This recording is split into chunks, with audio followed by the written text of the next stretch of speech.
Oi, gente! Medo. Medo. Quem é que não sentiu já medo na sua vida? Acho que todos nós sabemos a sensação quando a gente tem medo. A gente pode ter medo de tudo. De a companheira deixar a gente. De a nossa casa cair quando dá um vento forte. De não parar de chover. De ter uma seca que não para, etc, etc. De, por exemplo, quando a filhinha ou o filho vai para a escola a pé, de ser atropelado e assim adiante. Mas, gente, esse medo atinge a gente de vez em quando. Mas o medo do qual se trata atualmente é o medo constante. Vocês conhecem essas pessoas que após de terem sido vacinados completos, mesmo assim, ainda querem manter distância, continuam a se testarem uma vez por semana. O meu tio esteve aqui anteontem, ele disse que toda semana, a gente não ouviu, né, porque a gente não se testou, mas a minha mãe se testou. E ele disse que ele e a companheira dele se testam, mesmo sendo mesmo sendo já imunizados, eles se testam uma vez por semana ainda, né? E continuam usando máscaras. Aquelas pessoas que, quando a gente encontra, eu já me vacinei 2 vezes, tal, mas mesmo assim está na frente de ti com a máscara e assim adiante, né? Esse é o medo que está se tornando um medo constante, gente. Né? Porque normalmente aquele medo que a gente tem, ele desaparece. Mas ultimamente nós temos aquele medo constante que muitas pessoas atingiu. Né? No outro dia, vi uma jovem mulher usando um chapéu, 2 máscaras faciais e luvas de plásticos superdimensionadas, combinadas com óculos escuro. Atordoado de vê-la assim, perguntei se ela estava bem, gente. E ela logo disse que ela já recebeu ambas as doses da vacinação, mas agora ela tem que cuidar ou continuar protegendo a sua filha de 7 anos. O medo havia tomado conta dela. Já não importava explicar a ela que seus medos eram em si infundados. Não é de se admirar, dada a presença maciça da mídia diária. Embora esses medos sejam infundados para mim, também estou ciente de que a experiência do medo é muito real para ela. Cada um de nós percebe esse medo de forma diferente, né?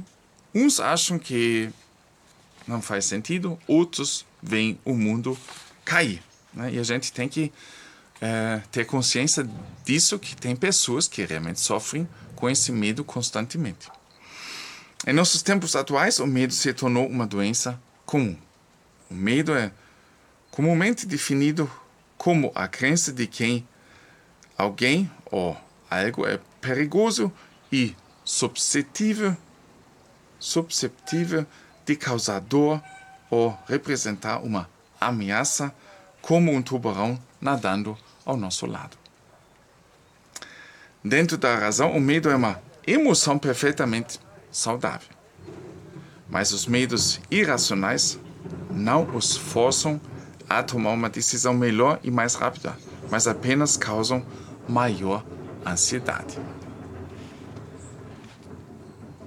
Talvez vocês também já, nesse atual tempo ali que a gente passa, muitas vezes a gente começa a pensar adiante, até ponto, com essas medidas até ponto nós podemos chegar. E se a gente começa a dar espaço para a mente começar a pensar abertamente e seguir esse caminho, a gente pode realmente ficar doido. Talvez vocês já perceberam isso. Eu já percebi e chegou uma hora que eu disse, olha, chega, vou desligar tudo, vou me concentrar em outra coisa, vou caminhar, vou fazer outra coisa. Sair, ver outra coisa. Né? Para não o medo tomar conta da gente.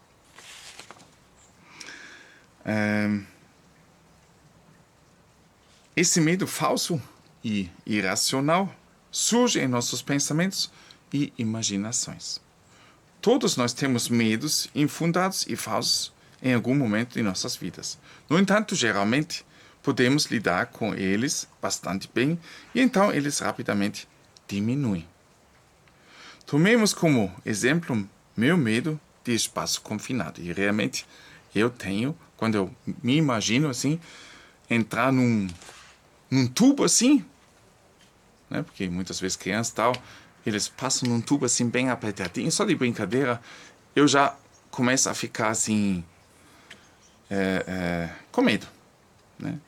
As mãos ficam úmidas, etc. Né? Então esse é um dos medos que eu tenho. Só de imaginar, eu já posso assim ficar com medo, né?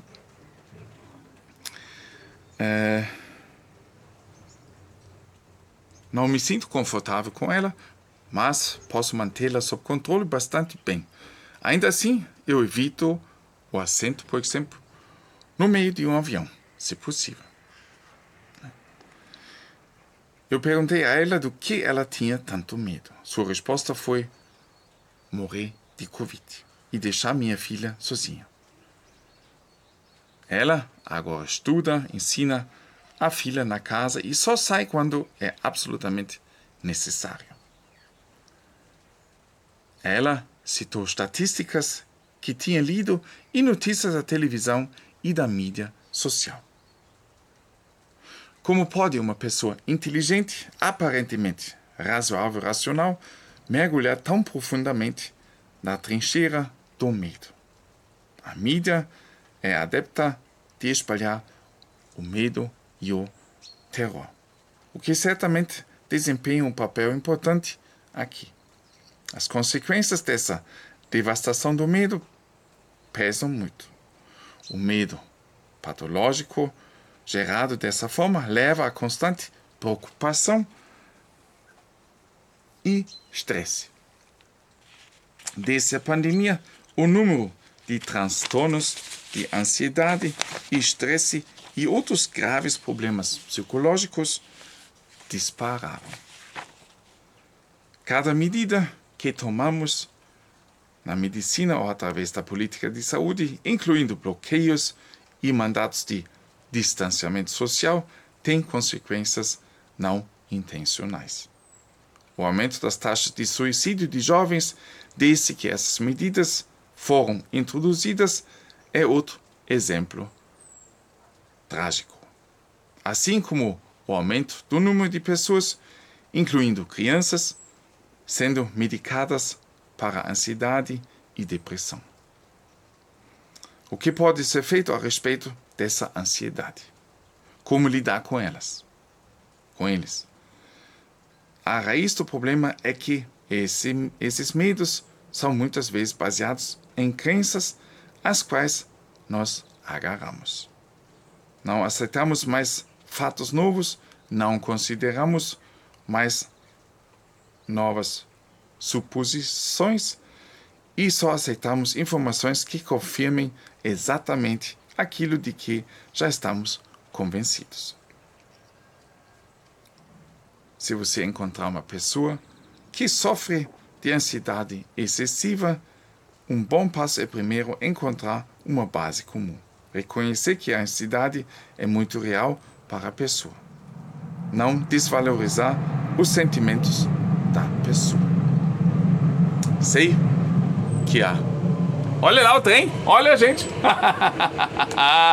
Isso, gente. O trenzinho, né? Que gostoso. Sei que a Covid-19 existe, é ruim e que nenhum de nós quer ficar doente. Essa pandemia de medo deve ser, em parte, ao fato de estarmos sobrecarregados com uma gama limitada de dados.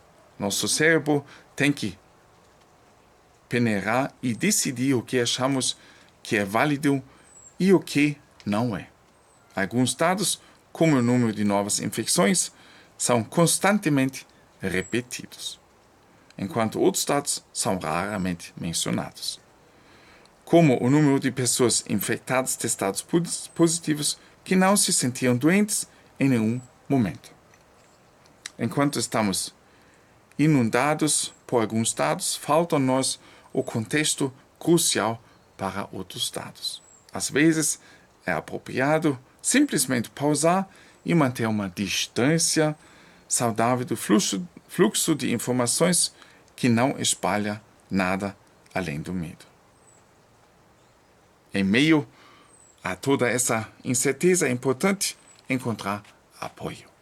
Isso pode ser espiritual, por exemplo, dentro de redes religiosas, ou físico, através de exercício, esporte, entrada na natureza, ou mental, através de meditação e atividades calmantes e relaxantes que você sempre desfrutou.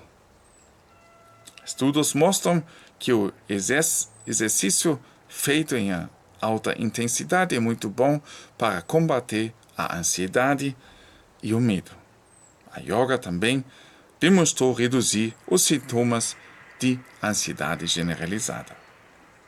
O medo é o caminho para o lado negro. O medo leva à raiva, a raiva leva ao ódio, o ódio leva a um sofrimento indescritível. Fiquem bem, fiquem sem medo. Até mais.